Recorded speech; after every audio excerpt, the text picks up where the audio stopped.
하나님 말씀 요한복음 16장 13절 신약성경 174쪽입니다.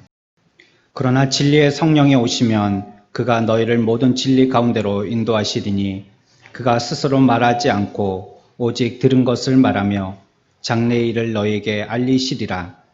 그가 내 영광을 나타내리니 내 것을 가지고 너희에게 알리시겠음이라. 아멘. 우리 오늘 함께 생각해 볼 말씀의 제목을 같이 한번 읽겠습니다. 꼭 같이 한번 따라해 보겠습니다. 구원에 관한 성령의 사역. 구원에 관한 성령의 사역. 우리가 지금 계속 성령에 대해서 생각을 하고 있는데 성령이 어떤 분이신지 또 어떤 일들을 하시는 분인지 또 우리는 이 성령께 대하여 어떤 태도를 또 어떤 입장을 취해야 하는지에 대해서 우리가 지금 정리하고 있는 이때에 이번 기회를 통해 가지고 성령에 대해서 우리가 확실히 알고 또 잘 배워서 바르게 믿는 사람들이 되어야 하겠습니다. 지난 주일은 성령의 세상과 교회에 대한 계획과 목적을 생각해 보았습니다. 성령이 하시는 세상과 교회에서의 역할은 무엇인가에 대해서 생각해 보았고, 특별히 우리가 기억해야 할 것은 세상은 이 세상을 나누는 분류의 방법들이 여러 가지가 있는데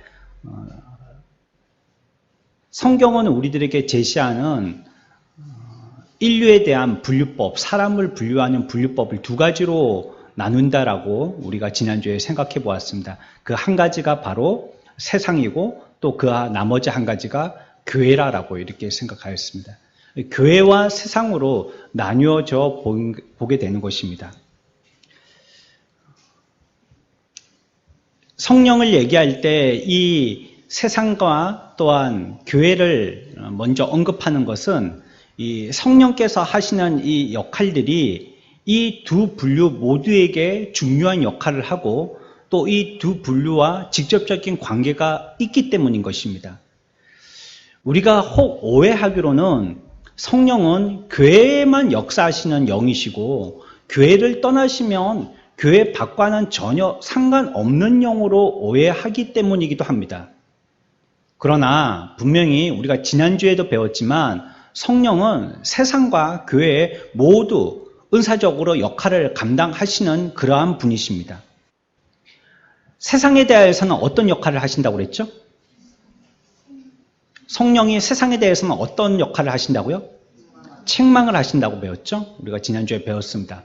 그러면 교회에 대해서는 어떤 역할을 하신다고요? 위로하고 또 인정하시고 또 지지하시고 교훈하시고 이런 역할을 성령이 하시는 것입니다. 그래서 우리가 지난주에 배운 대로 세상에 대해서는 죄와 의와 심판에 대하여서 책망하신다고 배웠죠. 그래서 성령은 세상과 관여하지 않는 세상과 관계없는 분이 아니시라는 증거입니다. 만약에 세상과 관여하지 않고 세상과 관계가 없다면 굳이 하나님이 세상에 콩을 쓰든지 메주를 쓰든지 상관하시지 않으시겠죠. 그냥 뒷짐지고 관망만 하고 계실 텐데 그렇지 않으시다는 것입니다. 우리가 가지고 있는 이런 생각들, 세상에 대해서 성령은 아무 역할을 하지 아니하시고 무관심하시다는 이런 생각들은 오해인 것입니다. 또 그 근원으로 돌아가서 그것이 잘못된 생각이란 걸 우리가 다시 한번 확인할 수가 있는데 우리들은 모두 이전에는 다 세상이었습니다. 저와 여러분들은 저나 여러분들이나 어느 누구 한 명 빠짐없이 다 세상에 속하였던 자였기 때문입니다. 우리는 세상에서 구별되어진 자이고 세상으로부터 구속받은 자들입니다. 우리가 어떤 특정 계층에 속해 있다든지 우리의 출신이 특별한 다른 분류의 사람들이 아닌 거예요.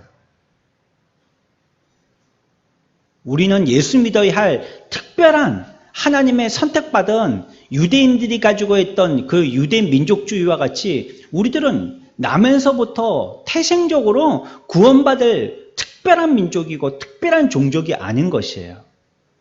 이전에 우리들도 다 세상 가운데 머물렀던 자입니다.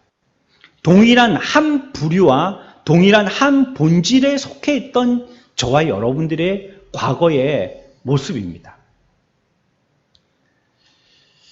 이러한 우리들이요, 세상의 한 부분에 속해 있다가 성령의 책망을 들으면서 성령에 의해서 즉시 그리스도의 제자로서 새롭게 인도받아서 하나님의 백성이 된 것입니다.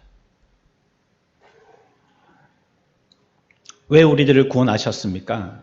우리들을 구원하실 이유가 뭡니까? 세상 가운데 있던, 이전에 책망 가운데 있던 저와 여러분들이 구원받게 되어진 성령이 그와 같은 열심으로 역사하셔야 될 이유가 뭡니까?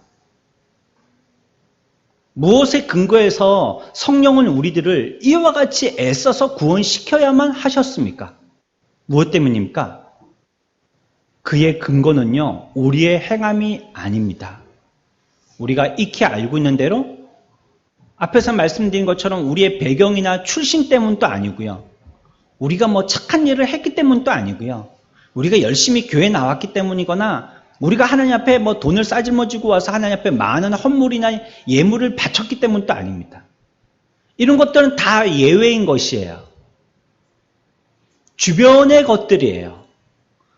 우리가 세상에 책망받는 중에 있다가 하나님의 백성으로서 성령의 책망을 듣고 주의 제자가 된 것은 하나님의 사랑 때문입니다. 하나님의 사랑이 없이는 어떤 누구도 하나님 앞에 나와서 하나님의 백성이 될 자, 그 책망에서 예외될 자가 없는 것입니다. 다시 얘기하면 세상에서 교회로 옮길 자가 아무도 없는 것입니다. 하나님의 사랑인 것이에요. 하지만 성경은요, 하나님의 사랑에 의해서 구원받은 하나님의 백성이 되었으면 조건에 맞추어서 한 변화가 있어야 한다라고 우리들에게 요청하고 있습니다. 그 조건은 하나님의 백성이 되는 조건이 아닌 것입니다. 다시 말씀드리지만 하나님의 백성된 자로서의 역할로서의 조건입니다. 그러니까 이미 하나님의 백성이 됐기 때문에 이 역할을 감당해야 된다라고 우리들에게 요청하시는 것이지 하나님의 백성이 되기 위해서 이런 것을 하라고 말씀하시는 것은 아니라는 것입니다. 우리가 한 2달 전인가요? 율법에 대해서 배울 때도 여기 대해서 한번 정리한 적이 있습니다. 율법이 잘못된 것이 아니라고 말씀드렸죠. 또한 율법은 우리들을 구원시키게 하는 방법이 아니라고 말씀드렸어요. 율법은 예나 지금이나 변치 않습니다. 하나님의 백성된 자로서 그 도리를 어떤 삶을 살아야 되는지를 우리들에게 말씀하여 주시는 계시입니다. 그것이 율법입니다. 하지만 이전에 유대민족은요, 그걸 지켜야지만 하나님의 백성으로 구원받을 수 있다라고 오해하고 있었어요. 그러면서 신약에 와서 예수 그리스도가 우리를 위해서 죽으시는 십자가의 보혈의 공로로 의지로 말미암아 이 모든 율법은 다 깨지고 파해지고 필요 없게 됐다라고 얘기하는 사람들도 생기게 되었다라고 말씀드렸어요. 하지만 이와 같은 것은 율법을 바르게 이해하지 못했기 때문인 것입니다. 예수님도 율법에 의해서 이 세상에 사셨고요. 율법을 세우기 위해서 이 세상에 계셨던 것입니다.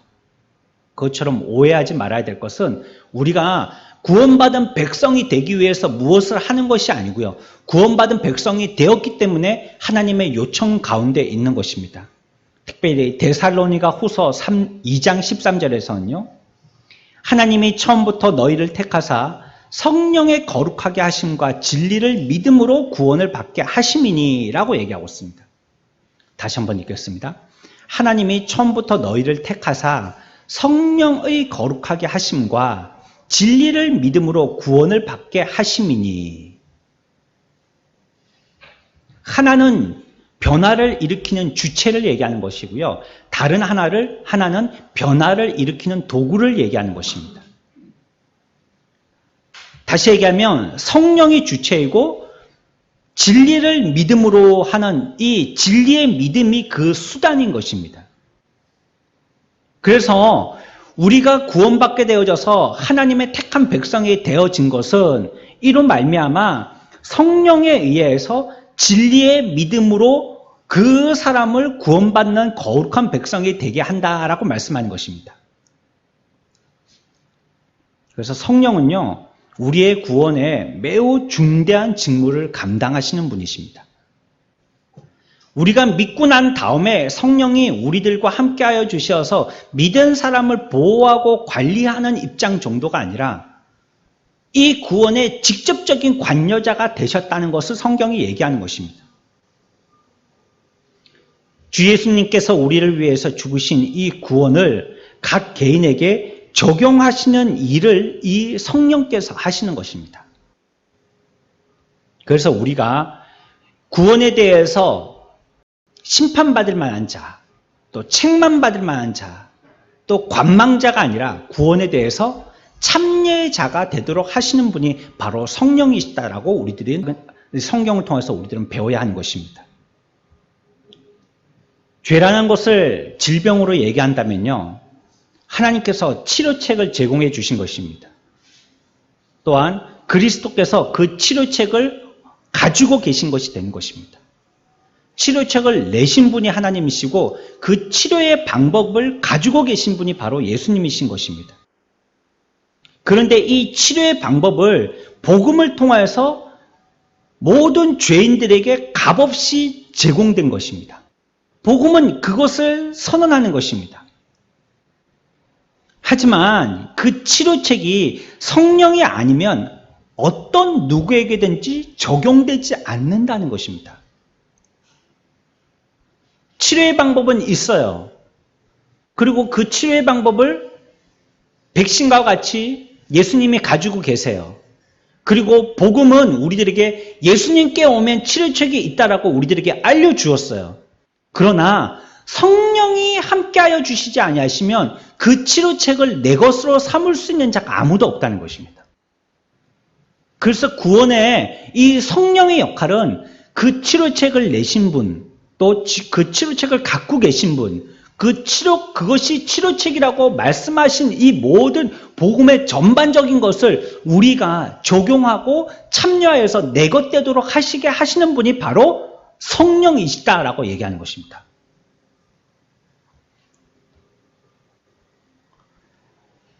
그래서 우리는요, 그리스도를 통하여서 하나님께 나가는 방법은 유일하게 성령이 아니면 없습니다. 성령으로가 아니면 예수 그리스도로 통하여서 하나님께 나갈 수 있는 방법이 없습니다.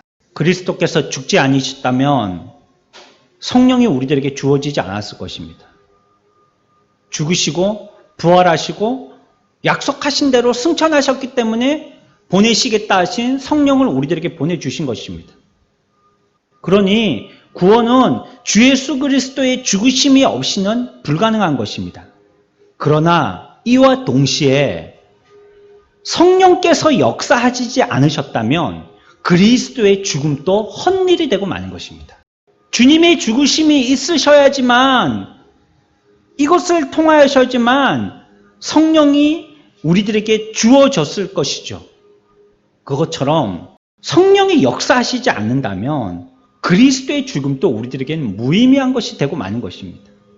그래서 구원자께서 베푸실 이 구원에 관계되어진 것과 또 그의 백성들이 누리게 될 이 구원의 기쁨, 이 사이를 연결해 주시는 역할을 하는 분이 바로 성령 하나님이신 거예요.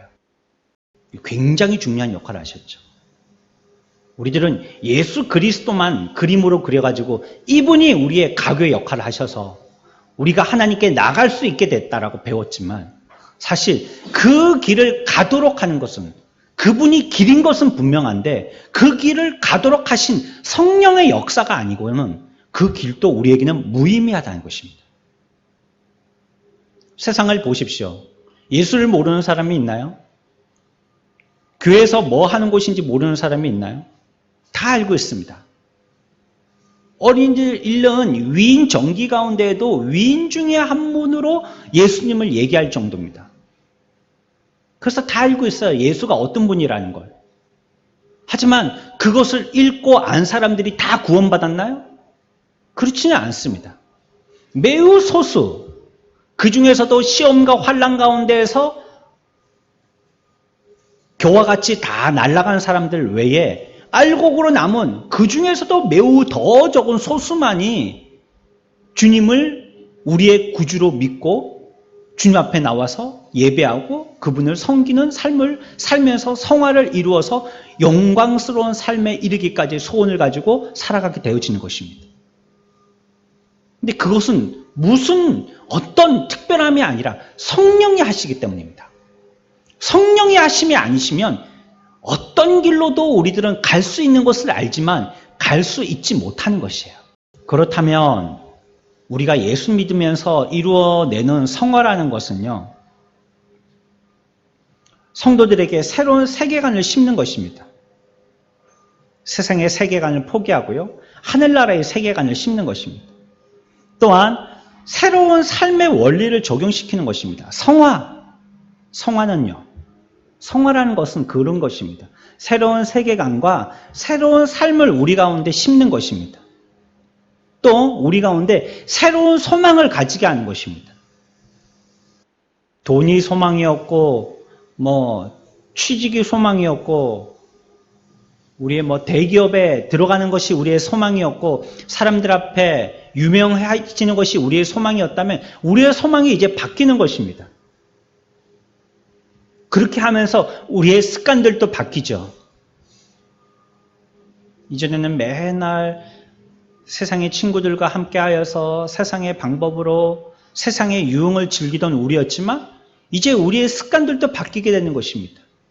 주일은 예배하는 날로, 새벽은 기도하여서 첫 시간을 시작하고 우리들은 또 성경을 쥐고 성경을 읽고 또 힘들 때 어려울 때마다 하나님 앞에 나와서 기도하고 또 우리의 해야 될 사명을 위해서 유흥이 아닌 복음을 들고 나아가서 그들에게 전파하며 그들과 교제하고 삶을 사는 목적도 이 목적으로 사는 우리의 습관과 태도가 다 바뀌어지는 것입니다. 이게 성화죠. 우리의 생각의 지성의 부분들도 변화를 가지게 되어집니다. 무엇이 맞는 것이고 무엇이 그른 것인지에 대한 우리의 생각의 지성의 모든 밭들이 다 기경되게 되어지는 것입니다. 그게 성화입니다. 그래서 성경은 우리들에게 무엇이라고 말씀하고 있냐면 구원받고 난 우리의 상태를 보라, 이제는 이전 것을 지나갔을 때 이제 뭐가 됐다고요? 새 것이 됐다고. 다시 얘기하면 새로운 피조물이 됐다라고 얘기하는 것입니다. 가치도 바뀌었죠. 소망도 바뀌었죠. 습관도 바뀌었죠. 우리의 즐거움도 바뀌었죠. 또 우리가 사는 삶의 원리도 바뀌었죠. 세계를 바라보는 세계관도 바뀌었죠. 다 바뀌었잖아요. 그러니 우리들은 이전 것은 다 지나갔고요. 새로운 사람이 됐다는 것입니다. 그런데 이 성화를 말씀드리는 이유가 구원을 받았고 이제 성화에까지 나왔는데 이 성화를 말씀드리는 이유가 이런 모든 일련의 과정들, 우리의 삶의 태도를 바뀌어지는 이 성화의 모든 과정들에 성령이 철저하게 역할을 하신다는 겁니다. 성령이 아니시면 새로운 세계관 가질 수 없어요. 성령이 아니시면 우리의 삶의 원리, 돈이 최고였는데 이제 믿음이 최고인 이러한 생각을 가질 수가 없어요. 성령이 아니시면 우리가 소망을 갖다가 이 땅에 묻고 살았는데 하늘나라에 둘 수가 없어요. 성령이 아니시면 우리의 습관이 바뀔 수가 없는 겁니다. 성령이 아니시면 우리의 지성이 바뀔 수가 없는 것이에요. 그러니 믿고 성화를 이루는 것은 우리가 애써 노력하는 것이 아니라 무엇으로 가능하다고요? 바로 성령으로 가능한 것입니다. 성령 하나님이 아니시면 우리가 성화를 이룰 자가 우리의 노력으로는 아무도 없다는 거예요. 열심히 믿자 하죠. 열심히 믿을 수 없습니다. 성령이 아니시면 아무도 불가능한 것입니다. 목사도 불가능한 것입니다. 하지만 이러한 변화에 대해서요, 성령이 어떻게 역사하시냐면요, 무조건적으로 로봇을 만들듯이 한 칩을 빼서 새로운 칩을 꽂도록 만들지 아니하시고요, 우리의 마음의 반응을 통해서 일하신다는 거예요. 자율적으로. 나를 새로운 피조물이 되게 하시지만 나를 로봇과 같이 고철로 녹여서 새로운 기계를 만드시지 않고 내가 가지고 있는 인격 그대로를 가지고 새로운 창조물을 만드시는 하나님의 놀라운 역사를 우리들에게 일으키신다는 것입니다. 그러니 이 일을 어떤 사람이 하겠어요? 사람이 사람을 바꿀 수 있을까요? 부모님이 자녀들을 변화시킬 수 있을까요? 저는 불가능하다고 봅니다. 하는 신용은 낼 수 있겠죠. 무서운 부모 앞에 자녀들이 하는 척은 할 수 있겠죠. 하지만 앞에서 말씀드린 이런 어떤 성화의 부분이라고 얘기한다면 자녀 교육을 가치관을 바꾸고 소망을 바꾸고 세계관을 바꾸고 그렇게 할 수 있을까요? 부모의 우격다짐이 자녀를 그렇게 만들 수 있을까요? 우리가 신앙생활을 한다고 교회 나와서 예배 드립니다. 여기에 각색 옷을, 화려한 옷을 입고 다 앉아서 함께 정성으로 주님께 기쁨과 감사함으로 거룩으로 예배를 드리고 있습니다. 하지만 우리가 바뀌어지는 것이 그렇게 귀한 옷을 입고 몸에 아름다운 태도를 취하여서 앉아있다고 바뀌어지는 것일까요? 자녀 교육이 그렇게 되는 것이 아니에요. 자녀를 교육하여서 자녀를 변화시키는 것도요, 성령이 아니면 안 되는 것입니다. 신용은 합니다. 하는 척은 합니다. 하지만 완전히 변화되는 것은요, 성령이 아니면 할 수가 없어요. 성도를 변화시키는 거요, 목사가 설교를 갖다가 1장만 그냥 멋지게 한 장 한다고 성도들이 변화될 것 같으세요? 속고 속이는 겁니다. 목사가 하는 게 아니에요. 말쟁이가 하는 게 아니에요. 성령이 하시는 거예요. 성령이. 오늘 저와 여러분들도 하나님 앞에서 예배드리고 있습니다. 하나님이 우리를 감동시키셔야 됩니다. 나를 변화시키셔야 되고 나의 기반이 되어지는 내 밑에 있는 모든 습관과 지식에서부터 성령이 다루셔야 되는 것입니다. 그렇지 아니하시면 이 시간에 예배에 은혜 받고 변화받을 사람이 아무도 없습니다. 이것은 굉장히 긴급하고도 우리들에게는 매우 중차대하고도 그리고도 이 일에 대해서는 우리가 조바심을 느끼면서도 굉장히 조심스러운 부분이죠. 성령이 아니시면 할 수 없으니까요. 그래서 이 거듭남에 대해서는요, 거듭나는 시간과 거듭나서 성화되어지는 모든 과정에 대해서 성령은 밀접한 관련이 있으시다는 것을 우리들은 분명히 기억해야 합니다. 또한 그 일을 하실 때 앞에서도 말씀하셨죠. 계시를 통하여서 말씀을 통하여서 성령이 하신다는 거예요. 그래서 한 쌍을 이루어 본다면 거듭남에 성령과 말씀은 한 콤비를 이루셔요. 같이 일하시는 거예요. 거듭남을 뭐라고 말씀하시냐면요. 성경은 물과 무엇으로 거듭났다고요? 물과 성령으로 거듭났다라고 표현하고 계십니다. 그냥 거듭난 것이 아니라 물과 성령으로 거듭났다라고 얘기하고 있어요. 또 뭐라고 얘기하시냐면요. 너희가 거듭난 것이 썩지 아니할 하나님의 살아있고 항상 있는 무엇으로 되었다고요? 말씀으로 되었다라고 얘기하고 있습니다. 그러니까 우리가 거듭났다는 것을 갖다가 성경은 얘기하기를 무엇으로 거듭났다고요? 성령으로 거듭났고 무엇으로 되었다고요? 말씀으로 되었다라고 얘기하고 있습니다. 그러니까 우리가 거듭나는 것은 성령과 말씀이 한 귀를 이루어서 맞추어서 하게 되는 일이다라는 것입니다. 우리가 이 땅에서 예수 믿고 신앙생활 해나가는 것도 성령과 말씀으로 귀를 이루어서 함께 해나가는 것입니다. 시편 기자는요, 그래서 시편 119편 18절에 내 눈을 열어서 주의 율법에 놀라운 것을 보게 하소서라고 얘기했습니다. 우리 같이 한번 해봅시다. 내 눈을 열어서 주의 율법에서 놀라운 것을 보게 하소서. 내 눈을 열어달라는 것입니다. 내 눈을 열어서 주의 율법에서 놀라운 것을 보게 하소서라는 것입니다. 그렇다면 이 말씀을 한번 우리가 이해해 봅시다. 내 눈을 어떻게 해야지만 열 수 있을까요? 율법의 귀한 것을 보려고 내 눈을 열어달라는 것입니다. 성경을 읽을 때요, 깨닫게 하기 위해서 성경을 읽으려고 하고 있습니다. 이디오피아 내시와 같이요, 성경을 갖다가 계속 읽고 있습니다. 이 성경을 깨달아야 되겠어요. 알아야 되겠어요. 내 눈을 열어서 주의 율법에서 내 눈을 열어서 성경을 자꾸 읽어서 자꾸 이 율법을 통해서 내 눈이 열려져서 알기를 원하는 것입니다. 무엇이 필요하죠? 무엇이 필요합니까? 이때 우리들에게 이것을 깨닫고 알려주실 스승이 필요한 것입니다. 그런데 그 스승이 누구라고요? 바로 성령이십니다. 성령이 아니시면 우리가 이 성경을 하루에 밤을 새워서 일독을 다 읽는다 할지라도 읽어도요 알지 못하는 것입니다. 호텔마다 가보면 신약 성경이 한 권씩 꽂혀 있죠.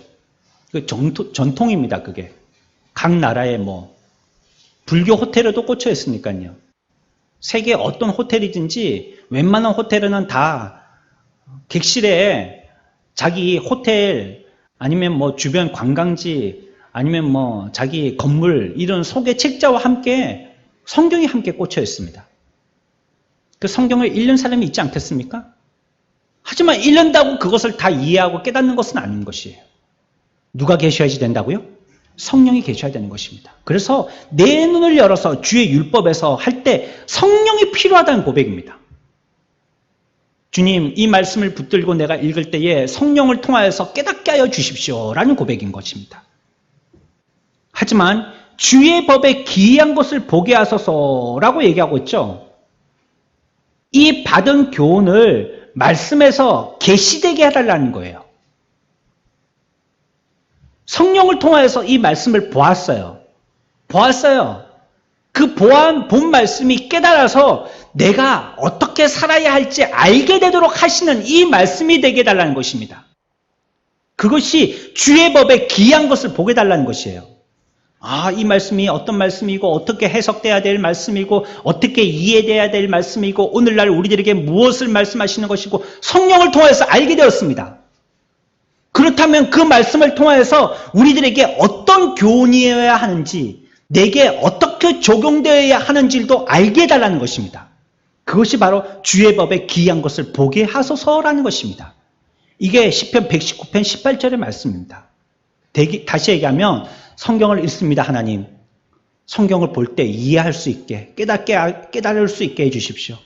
또한 보고 이해하고 깨달은 말씀을 내가 어떻게 살아야 할지 적용하게 해주십시오 라고 기도하는 것입니다. 그런데 이 일에 대하여서 누가 역할을 하셔야 되냔 말이에요. 과연 누가 보고 깨닫게 하며 그 깨달은 것을 실천하고 실행하고 적용하도록 하냐는 것이에요. 그 일을 가능하게 하시는 분이 바로 누구라고요? 성령 하나님이신 겁니다. 그러니 와서 앉았다고요. 웜체어라고 아세요? 웜체어? 웜은 뭡니까? 따뜻하게. 체어는 의자입니다. 주일날 예배 드리고 가는 사람 중에서 웜체어만 있으시는 거예요. 의자만 대피고 가는 사람들이 있더라는 거예요. 와서 들어도 무슨 말인지 깨닫지도 못하고 이해하지도 못하고 저게 무슨 소리인지 어젯밤에는 그렇게 막 잠이 안 와가지고 불면증에 시달리는데 교회만 오면 왜 그렇게 잠이 술술 잘 오는지 그냥 지난밤에 못 잤던 잠을 갖다 교회에서 잠을 다 자고 그래도 성경에서는 사랑하는 자에게 잠을 주신다고 했으니까 사랑하여서 잠을 주신 줄 압니다. 그래 오셔서 주무십시오. 집에서 주무시는 것보다는 오셔서 주무시는 게 그래도 확률적으로 은혜 받을 확률이 높습니다. 그런 사람들도 있다는 거예요. 그러나 어떤 사람은 와서 그 말이 그 말이네 알기도 하며 또 내가 그렇게 살았는데 그렇게 살지 말라는 말씀이구나. 내가 이런 두려움에 휩싸여 있었었는데 두려워하지 말라는 말씀 깨닫게 되신다는 거예요. 왜 그렇습니까? 그 시간에 누가 역사하셨기 때문이에요? 성령 하나님이 역사하셨기 때문입니다. 예배는 사람들의 모임이 아닌 것입니다. 예배는 성령 하나님의 관건적인 역사의 시간과 장소인 것입니다. 그게 바로 예배인 것이에요. 그래서 이처럼 성령과 진리는요, 본질적으로요, 어떻게 보면 하나라고도 얘기할 수 있어요. 말씀과 성령이라는 것은. 이것을 어떤 것으로 바꿀 수 없어요. 대체할 수 없는 것입니다. 그리고 그것을 배척해서도 안 되는 것입니다. 우리가 지난 심야 시간과 새벽 기도 때 배웠습니다. 여러분들이 성령을 소멸할 수 있는 특이한 방법이 있다고 했습니다. 어떻게 하면 된다고 그랬죠? 성령을 소멸할 수 있는 직방의 방법이 있다고 그랬어요. 어떻게 하면 됐다고 그랬어요? 어떻게 하면 성령을 한 번에 뚜껑 열어갖고 쏟아붓듯이 딱 소멸할 수가 있죠? 여러분들이 무엇인가 여러분들의 잘못에 대해서 지적받을 때 낙심하면 됩니다. 낙심. 목사님이 나를 사랑하지 않는, 그렇군. 전에 확 지나갈 때 내가 인사도 안 받더니. 그렇군. 목사님이 마음이 바뀌셨어. 나하고는 눈도 안 마주쳐. 이제 보시지도 않네. 그리고 이 말씀이 바로 나에게 나가라는 말씀이구나. 오늘 도장 찍는 날이구나. 그걸 낙심을 탁 하는 것입니다. 그러면 그 순간 우리가 지금까지 표현을 하기에 성령을 병에다가 담아놨다면 뚜껑 열고 확 쏟는 시간입니다. 그러면 우리 가운데 있는 성령은 싹 다 쏟아집니다. 뭐 할 때요? 같이 해봅시다. 낙심은요, 성령을 바로 빠져나오게 하는 병뚜껑과 같은 것입니다. 낙심하면 성령은 다 쏟아집니다. 그리고 성령을 배척하는 것입니다. 우리에게 말씀 주셨을 때 불순종하고 배척하면 성령은 일순간에 다 쏟아집니다. 목사를 미워할 수는 있습니다. 사람이니까. 그렇죠? 어떻게 모든 사람하고 다 맞춰서 좋아서 당신 없이는 못 살겠습니다 했던 부부간에도 맨날 싸우는데 당신 없이는 못 살겠습니다. 목사하고 그런 서약은 안 했잖아요. 그러니 인간적인 모습에 약점도 흠도 단점도 보일 수 있습니다. 관계가 서먹해질 수 있어요. 하지만 그것 때문에 우리가 은혜 받고 예배 드리는데 방해가 되면 안 되는 것이에요. 그 말씀이 우리들에게 선포되어질 때에 그 말씀, 하나님의 말씀은 듣는데 저 목사님 말씀은 안 들을란다. 이렇게 하고 불순종하면 그 사람은 성령을 확 쏟아버리는 것이 되는 것입니다. 그래서 목사와 좋은 관계를 맺으라는 겁니다. 이 목사가 사랑받기 위해서 태어난 사람이라고 노래 듣기 위해서 그런 것이 아니라 여러분들 은혜 받는데 지장받지 않도록 하기 위해서 목사와 좋은 관계를 유지하라는 겁니다. 세상에 목사와 등지고 은혜 받은 사람은 못 봤으니까요. 그리고 그 사람이 또 은혜 받겠다고 다른 교회 가지 않습니까? 거기서 또 수 틀리면요, 또 다른 교회 맨날 철새 신앙생활 합니다. 그래서 여기는 아닌갑다 다른 데 날아갔다가 여기도 아닌갑다 다른 데 날아갔다 맨날 날아다닙니다. 그냥 아예 그렇지 않도록 좋은 관계를 위해서 애쓰는 것이 중요합니다. 이 일에 성령이 지대한 역할을 하시는 것입니다. 매우 중요한 역할을 하시는 것입니다. 이 부분에서는요, 성령의 역할에 대해서 배척해서도 안 되고요. 성령의 역할을 다른 곳으로 돌려서 바꿔서 할 수 있는 것도 아무것도 없습니다. 이제 우리가 생각할 것은요, 세상에 속해 있는 영혼과 또 그 영혼들이 교회 구성원으로 옮겨질 것에 대해서 생각해 봐야 됩니다. 세상 밖에 있는 그 영혼들이 교회 안으로 들어오는 것에 대해서 생각해야 되는 것입니다. 이런 변화가요, 회심할 때 일어났죠. 복음이 자기에게 제시하는 구원의 방법을 그 사람이 감사와 기쁨으로 수용하고 그것을 동의하고 진리를 그 순간 믿게 되어집니다. 그런데 이런 일들이 있기 위해서 성령의 역할과 함께 세 단계가 필요한 것이에요. 앞에서 우리들은 거듭남과 성화를 이룸에 대해서 성령의 역할이 어떤 것이라는 것을 생각해 보았습니다. 이제 우리들은 거듭났고 그리고 성화를 이루어가는 우리의 삶이 어떠해야 되는 것에 대하여서는 교회 안에서의 삶이니까요. 교회라는 울타리 안에서의 삶이니까요. 앞에서 말씀드린 대로 두 분류, 교회라는 분류로 성령이 어떤 역할을 하셨는지를 배운 것입니다. 그렇다면 이제는 교회 밖에 있는 자들에 대해서 성령이 어떤 역할을 하신지에 대해서 책망의 역할에 대해서 조금 더 생각해 봐야 한다는 것이에요. 그런데 그것을 구원과 관여하여서 생각해 봐야 된다는 것입니다. 첫째는요, 죄와 비참을 깨닫게 하십니다. 우리 같이 해봅시다. 죄와 비참을 깨닫게 하심. 죄와 비참을 깨닫게 하심. 교회 밖에 있는 자들의 그들의 죄와 그들이 지금 어떤 상황, 다시 뒤에서 말씀드리겠지만 그리스도를 믿지 아니하는 그 삶이 얼마나 비참하고 얼마나 위험스러운가를 갖다가 깨닫게 하여 주시는 것입니다. 어떤 사람은요, 지옥 가기 무서워서 예수 믿는 사람이 있습니다. 그 또한 깨닫게 하여 주시는 은혜입니다. 어떤 사람은 지옥이 안 무서워요. 가면 같이 그 지옥 내가 일부러 맨날 같이 매주 같이 돈을 내고 한 달에 20만 원씩 내고 내가 불가마에 들어가는데 찜질방에 내가 맨날 들어가는데 거기 익숙해서 지옥도 안 무섭다 이렇게 얘기하는 사람이 있고요.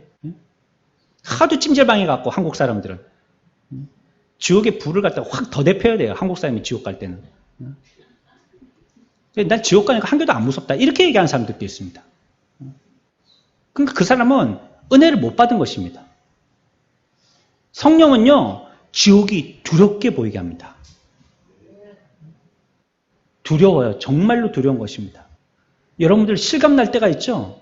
그래서 막 닭살 돋고 머리가 쭈삣쭈삣 쓸 때가 있지 않습니까? 꿈에서 계속 쫓겨다니는 거예요. 잡으러 와갖고, 나를. 내가 무슨 큰 잘못을 했는지 계속 잡으러 와갖고 맨날 쫓겨다녔는데 따르릉 시계에 올려갖고 일어나니까 꿈이에요. 아이고, 꿈에 천만다행이지. 이게 진짜 같았으면 또 도망쳐야 됐겠네. 안심이 될 때가 있잖아요. 너무 그게 실감이 나가지고 진짜 같은 거예요. 우리가 하나님 앞에 은혜를 받게 되어지면요, 이런 자신의 죄에 대해서 그 그리스도가 없는 죄가 얼마나 큰 죄이고 또 그 그리스도가 없는 그것이 얼마나 그가에게 비참하고 위험한 것인지를 깨닫게 하여 주시는 것이에요. 그 역할을 누가 하신다고요? 성령이 하시는 겁니다. 성령이. 그래서 은혜 받은 사람들의 교회 모험에 그렇게 부끄럽고 눈물이 나는 겁니다. 실감이 나는 거예요. 여기 뒷면에 뭐가 있게요, 여기에? 여기 흉측한 무슨 그림이 있습니까? 무서운 글씨가 써 있습니까? 뭘 갖다가 이렇게 사인으로 이렇게 표시를 해놨습니까? 제 뒤에 아무것도 없지 않습니까? 이 강대상 앞에 붙여놓은 십자가도 이것도 여기 강대상 만든 데서 붙여놓았지 우리가 붙여놓은 것도 아닙니다. 아무것도 없는데 교회 오면 왜 그렇게 부끄럽고 세상에서는 떵떵거리고 소리쳤던 사람인데 교회 오면 기가 죽고 고개를 못 들겠고 왜 그렇습니까? 실감이 나는 겁니다. 실감이 나. 말씀에 실감이 나는 것입니다. 하나님께서 그 사람을 사랑하셔서요, 첫사랑의 은혜를 그냥 듬뿍 쏟아 부어 주시는 것입니다. 지금까지 참고 있던 걸 한 번에 샤워시키시는 거예요. 요한복음 16장에 우리가 지난주에 읽었던 8, 9절에 보면 그가 와서 죄에 대하여 의에 대하여 심판에 대하여 세상을 책망하시리라. 죄에 대하여라 하면 그들이 나를 믿지 아니하며 라고 얘기하고 있습니다. 성령께서 죄인을 각성시키는 주된 내용이 무엇이냐? 무엇을 통해서 그 사람을 각성시키냐? 가장 큰 성령이 하시는 죄인에 대한 각성이 바로 자신의 죄라는 것입니다. 내 죄에 대하여서 각성시키세요. 성령은. 죄를 깨뜨려 보게 하시는 것입니다. 이제는 그 죄도 별것 아닌 걸로 늘 습관적인 죄였기 때문에 자기 속과 자기와 스스로 무엇인가 같이 그냥 교제하고요. 그냥 합리화하고요. 그냥 그것과 딜하는 거예요. 그리고 그냥 지나갔는데 이제 성령이 함께 하시면서 그 죄가 그렇게 부끄럽고요. 이제는 그것이 내 양심을 그렇게도 찌르는 것입니다. 무엇이 자신의 가장 큰 죄입니까? 그리스도를 믿지 않았기 때문이고 그리스도가 없는 죄인이 얼마나 비참하고 얼마나 위험하다는 것에 대한 각성인 것입니다. 그래서 성령께서 우리들을 깨닫게 하여 주시는데 우리들을 깨게 하시는 이 일은요, 언제나 그리스도와 밀접한 관계가 되어지는 것입니다. 그리스도를 믿지 않은 죄, 또 그리스도 앞에서 그리스도 없이 산 죄, 이것에 대해서 우리들에게 계속적으로 성령은 깨닫게 하여 주시는 것입니다. 이것은 그냥 양심의 후회 정도가 아닌 것입니다. 그리스도가 없는 상태로 놓여있는 이 죄가 얼마나 비참한 죄인지를 철저하게 알게 하여 주시는 것입니다. 잘못했을 때 용서해 주세요 하고 우리가 이렇게 후회하고 또 용서를 구하지 않습니까? 성령이 우리들에게 죄에 대해서 깨닫게 하여 주시는 것은 이 정도가 아니라는 거예요. 감옥에 들어간 사람은 나쁜 놈들이 아니고는 후회하겠죠. 제 잘못에 대해서 다시는 그러지 말아야지 하고 이제는 다시 이런 데 안 들어와야지 하고 후회하겠죠. 양심으로 그런 생각을 가지는 것입니다. 그러면 성령이 그런 정도로 하시냐? 그게 아니라는 겁니다. 내가 다시는 하지 마라. 이 정도로 하는 게 아니라는 거예요. 정확하게 알게 해주시는 겁니다. 너 왜 그리스도를 믿지 않았어? 이걸 알려주신다는 거예요. 그리고 그리스도 없는 삶이 얼마나 인생이 비참하고 얼마나 불쌍하고 얼마나 위험한지 알지? 그거 가르쳐 주신다는 거예요. 그러니까 성령은 우리들의 죄를 자각하도록 하기 위해서 누구와 함께 일하신다고요? 같이 해봅시다. 그리스도와 함께 일하시는 것입니다. 그래서 우리가 교회에서 자꾸 입에 붙여서 얘기하는 말이 삼위일체라는 얘기를 계속 할 수밖에 없는 것입니다. 우리의 구원의 역사에 어떤 하나님 한 분도 소외되거나 배척되시는 분이 있을 수가 없는 거예요. 그러면 우리의 구원은 실패될 수밖에 없는 겁니다. 진리를 경홀히 여기는 것이 또 거부하는 것이 얼마나 죄인지 알게 하시고 예수 안에 있는 진리를 알 수 있는 능력을 부여하시는 것입니다. 양심이 그 역할을 잘하지 못하여서 그냥 잘못했다라 정도로만 안다면 하나님께서 양심의 빛을 비추시고요. 또 양심을 살리시고 죄를 보고 느끼게 하시고 또 그 속에 있던 관가했던 잊고 있던 죄, 알고 지은 죄, 모르는 죄, 또 고의로 지은 모든 죄들을 다 생각나게 하시는 것입니다. 성령은 그래서 우리가 추측하는 우리의 양심의 가책이나 우리가 잘못하지 말아야 되겠다는 우리의 생각의 수준을 훨씬 뛰어넘는 세밀하고 큰 일을 행하시는 것입니다. 성령이 아니고서는 앞에서 말씀드렸죠. 배척되거나 대치될 수 없는 일을 성령만이 하시는 것입니다. 어떤 종교에 가도 다 우리는 기도합니다. 기도가 교회에만 있는 게 아닙니다. 100일 기도하는 데도 있고요. 40일 기도를 매일같이 하는 데도 있고요. 무슨 날만 되면 나와서 특별 기도를 하기도 하고요. 수험생들을 위해서 시험 처리되면 교회에서 하는 것처럼 기도합니다. 이슬람인들은 하루에 3번씩 기도를 합니다. 기도 안 하는 사람들은 없어요. 다 기도하는 거예요. 교회에서만 기도하는 게 아닙니다. 모두 다 기도하는 거예요. 하지만 이런 기도를 할 때도 성령이 우리들에게 깨닫게 하여 주셔서 그 사람의 잘못을 지적하고 양심을 일으켜서 하나님 앞에서 어떤 죄를 알게 하여 주셨는지는 다른 종교에서 깨닫게 하여서 기도하는 기도와는 성질로서 다르다는 것입니다. 그게 내가 양심으로 이제 착하게 살아야 되겠다. 기도했으니까 이제 잘못을 말아야 되겠다. 이런 정도가 아니라는 것이에요. 분명히 성령이 역사하시는 것입니다. 성령이 꼬치꼬치 그 일들을 캐물으시는 것이에요. 하지만요, 우리가 우리의 죄를 자각했다고 우리가 구원받습니까? 내가 잘못했구나. 이런 죄를 지었구나. 숨겼던 이런 죄, 이렇게 늘 지었던 죄, 이렇게 몰랐던 죄 깨닫게 되었으니까 이제 오랫동안 저 옛날에 지었던 데 다 알게 됐으니까 그 죄를 알게 된다고 구원받게 됩니까? 또 그것은 아니거든요. 세밀하게 모든 죄들을 갖다가 먼지를 일으키시지 다 들추어서 보게 하시는 것은 성령이 하시지만 그 죄를 갖다가 많이 보았다고 구원받는 것은 아니라는 것입니다. 죄인이 그리스도만이 유일한 영혼의 의사가 되심을 깨닫기 전까지는요, 절대 의사에게 찾아가서 치료받으려고 하지 않는 것입니다.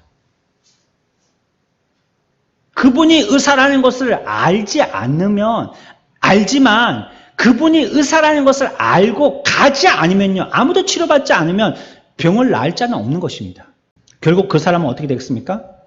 비참한 상태에 계속 이르게 되어지거나 나중에는 정말로 처참한 지경에 이르게 되어지겠죠. 죄인의 영적인 상태를 밝혀주고 또 두려움에 놀라고 불안해하고 피난처를 찾게 성령이 만드십니다. 하지만 이것은 우리들이 우리의 입으로 얄팍한 고백으로도 얼마든지 할 수 있는, 거짓 고백으로도 얼마든지 할 수 있는 것이거든요. 밝혀진 것을 잘못했다라고 얼마든지 얘기할 수 있는 것이거든요. 그래서 죄악의 고질적인 습관이나 우리의 우리 속에 머물고 있는 자연적인 이러한 죄에 대한 경량이나 또 양심적인 작용만으로서 죄와 비참한 상태에서 우리가 자각하여서 그것을 떨쳐나오는 것은 불가능한 것입니다. 그래서 그 일을 하시기 위해서요, 직접적인 누군가의 외부적인 역사가 있어야 되는데 그 역사를 바로 성령이 하신다는 것입니다. 조금만 더 마지막으로 살펴보고 마치겠습니다. 금방 앞에서 설명드린 것은요, 성령이 우리의 죄를 자각하도록 하신다는 것입니다. 그리고 또 우리들을 깨닫게 해주셔서 회개하게 하신다는 것입니다. 내 죄를 깨우쳐서 알게 하셔서 구원받게도 하시지만 또한 어떤 면으로도 역사하시냐면요, 성령이 내 속에 들어오셔서 내가 얼마나 추접한 사람인지 알게 됐잖아요. 그러면서 상대적으로 하나님이 얼마나 거룩한 분이신지 알도록 한다는 것입니다. 하나님과 나 사이에는 정말 넘지 못할 강이 있는 것처럼 하나님과 우리는 대면조차 할 수 없는 극과 극의 존재라는 것을 깨닫게 한다는 거예요, 성령이. 철저하게 깨닫게 한다는 것입니다. 그가 얼마나 우리를 위해서 낮아지셨는지, 또 그분이 우리가 지난주에 배운 것처럼 성령을 통해서 얼마나 높아지신 증명과 증거가 되셨는지 성령이 알게 하신다는 것입니다. 그러니 우리에게는 구세주가 필요하구나라고 그제서야 주님께 나오는 것입니다. 내가 이런 자이니, 이런 분이 우리의 치료자이니, 그러니 그 치료자에게 가야 되겠구나 하고 주님께로 나오게 되더라는 것입니다. 성령이 없이는 안 됩니다. 우리의 믿음 생활요, 여러분들이 각오하고 작정하는 거요. 내가 이제 새해를 맞았으니까 새벽기도 한 번도 안 빠져야지, 그거 되든가요? 성령이 아니면 안 됩니다. 우리가 주일날 예배 드리는 거요, 내가 애써서 해봐야지, 성령이 아니면 안 됩니다. 내가 믿음에서 내 속에 일어나는 여러 가지의 불평과 불만들, 갈등들 해소하고 해결되어지는 거예요. 우리가 뭐 좋은 거 보고 참선하고 마음을 다스리고 자연에 앉아가지고 물소리, 새소리 듣는다고 되는가요? 성령이 아니면 안 됩니다. 우리들은 철저하게 성령에 붙들려서 신앙생활 할 수밖에 없는 존재들입니다. 거듭난 자, 성령의 역사여야만 합니다. 구원받게 되어지고 성화를 이루는 것, 성령이어야만 합니다. 죄를 깨닫고 주님께 돌아오는 것, 성령이어야만 합니다. 성령이여 강림하사 나의 죄를 깨닫게 하여 주시고 주님 앞에 나와서 회개하고 애통할 마음 주시옵소서. 저와 여러분들의 영원한 고백이 되시기를 축원합니다.